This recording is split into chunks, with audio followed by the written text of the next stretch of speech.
Halo teman-teman, Assalamualaikum warahmatullahi wabarakatuh. Perkenalkan kami dari kelompok 2. Di sini kami akan membahas mengenai akad mudharabah. Yang pembahasannya yaitu untuk materi yang pertama yaitu mengenai pengertian akad mudharabah. Pengertian akad mudharabah. Akad kerjasama antara dua belah pihak di mana pihak pertama atau asyibul mal menyediakan seluruh modal, sedangkan pihak lainnya menjadi pengelola. Keuntungan usaha secara mudharabah dibagi menurut kesepakatan yang dituangkan dalam kontrak. Sedangkan apabila rugi ditanggung oleh pemilik modal selama kerugian itu diakibatkan karena kecurangan atau kelalaian mudharib dan harus bertanggung jawab atas kerugian tersebut. Jenis-jenis akad mudharabah. Yang pertama, mudharabah muqayyadah. Mudharabah yang pemilik dananya memberikan batasan kepada pengelola dana mengenai lokasi, cara, dan atau objek investasi atau sektor usaha. Yang kedua ada mudharabah mutlaqah, yaitu bentuk kerjasama antara pemilik dana dan pengelola tanpa adanya pembatasan oleh pemilik dana dalam hal tempat, cara, maupun objek investasi. Dalam hal ini, pemilik dana memberi kewenangan yang sangat luas kepada mudharib untuk menggunakan dana yang diinvestasikan. Yang ketiga ada mudharabah musyarakah, yaitu bentuk mudharabah di mana pengelola dana menyertakan modal atau dananya dalam kerjasama investasi. Lalu ada rukun-rukun akad mudharabah. Yang pertama, pihak-pihak yang melakukan akad yaitu pemilik dana atau sahibul mal dan pengelola modal atau mudharib. Yang kedua ada modal, dan yang ketiga usaha yang dijalankan. Yang keempat ada pernyataan ijab dan qabul, dan yang terakhir yaitu keuntungan keuntungan mudharabah. Materi selanjutnya yaitu tentang alur transaksi mudharabah. Yang pertama yaitu diawali dengan permohonan pembiayaan. Nasabah mengisi formulir permohonan pembiayaan yang telah disediakan. Yang kedua, modal dari bank yang telah diberikan kepada nasabah harus dipergunakan untuk memulai usaha yang sudah disepakati di awal perjanjian. Yang ketiga, hasil dari usaha harus dievaluasi pada waktu yang telah disepakati di awal perjanjian. Yang keempat, bank dan nasabah akan menerima bagi hasil sesuai perhitungan yang telah disepakati di awal perjanjian. Yang kelima, untuk penentuan nisbah bagi hasil tidak pasti disesuaikan dengan hasil usaha. Terus yang terakhir yaitu bank menerima pengembalian modal dari nasabah. Selanjutnya yaitu mengenai cakupan standar ketentuan tentang akuntansi mudharabah. Ketentuan tentang akuntansi mudharabah diatur dalam PSAK 105 tahun 2007 tentang akuntansi mudharabah. Standar ini mengatur pengakuan dan pengukuran transaksi, baik dari sisi pemilik dana maupun dari sisi pengelola dana.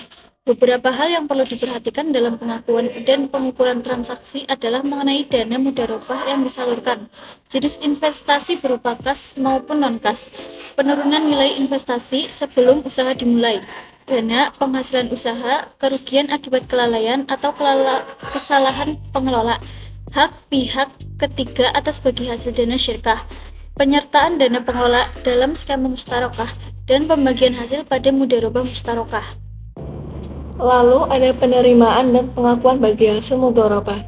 Penerimaan bagi hasil mudharabah oleh pemilik dana atas dasar penerimaan hasil usaha yang nyata-nyata diterima cash basis oleh pengelola, yang dibagi sesuai dengan nisbah yang telah disepakati pada awal akad. Pengakuan pendapatan bagi hasil mudharabah diatur dalam PSAK 105 tentang akuntansi mudharabah sebagai berikut.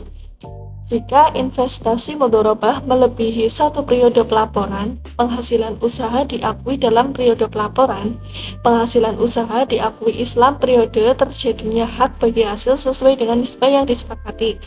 Kemudian, pengakuan penghasilan usaha mudharabah dalam praktik yang diketahui berdasarkan laporan bagi hasil atas realisasi penghasilan usaha dari pengelola dana. Tidak diperkenankan mengakui pendapatan dari proyek hasil usaha. Dan yang terakhir, bagi hasil usaha yang belum dibayar oleh pengelola dana diakui sebagai piutang. Selanjutnya ada contoh soal pertama tentang pencatatan penerimaan modal mudharabah. Pada tanggal 2 Januari 2017, Bapak Budi memberikan pembiayaan dalam bentuk akad mudharabah kepada Bapak Alam untuk pendirian usaha tahu rakyat sebesar 20 juta secara tunai. Nisbah untuk Bapak Budi dan Bapak Alam masing-masing sebesar 40/60. Pada saat penerimaan dana syirkah temporer dalam bentuk kas diukur sebesar jumlah yang diterima oleh Bapak Alam.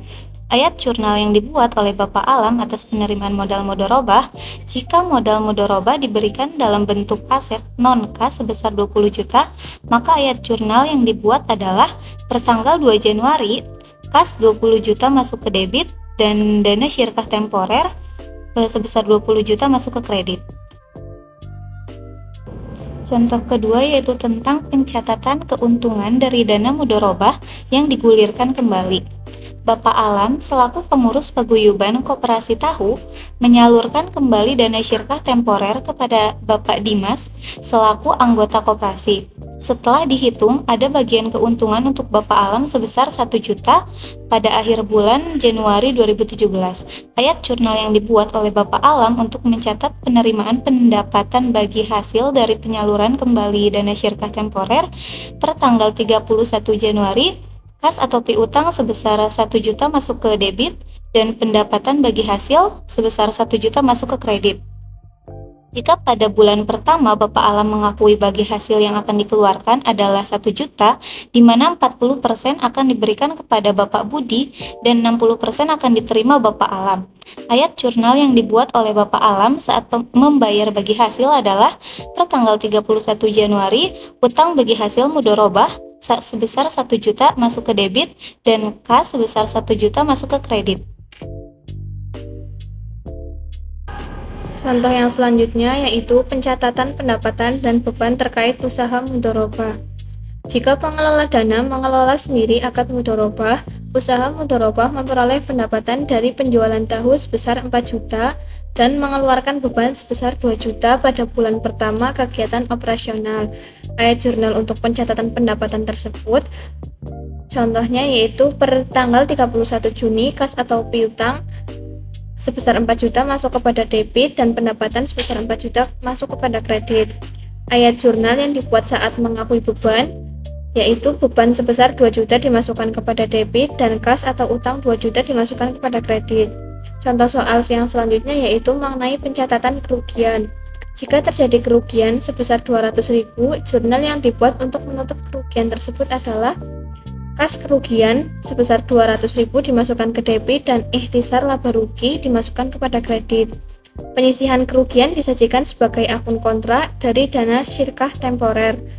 Jika terjadi kerugian akibat kesalahan atau kelalaian pengelola dana, maka kerugian diakui sebagai beban pengelola dana. Ayat jurnalnya yaitu piutang pada mudharib atau kas sebesar 200.000 dimasukkan ke debit dan ikhtisar laba rugi sebesar 200.000 dimasukkan ke kredit. Contoh soal yang selanjutnya yaitu mengenai pencatatan pendapatan dan beban oleh pengelola dana. Jika pada saat akad berakhir dan pembiayaan syirkah temporer sebesar 20 juta diberikan dalam bentuk tunai serta terdapat penyisihan kerugian sebesar 200.000, maka ayat jurnal yang dibuat yaitu kas sebesar 200 juta masuk kepada debit dan dana syirkah temporer sebesar 200 juta masuk kepada kredit. Penyajian dana syirkah temporer sebagai laporan keuangan yaitu dana syirkah temporer sebesar 200 juta dikurangi 200.000 dari penyisihan kerugian dana syirkah, sehingga dana syirkah temporer yaitu sebesar 19.800.000. Kemudian contoh yang selanjutnya akan dipaparkan dalam materi berikut.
Sekian materi yang dapat kami sampaikan. Sampai jumpa dan terima kasih.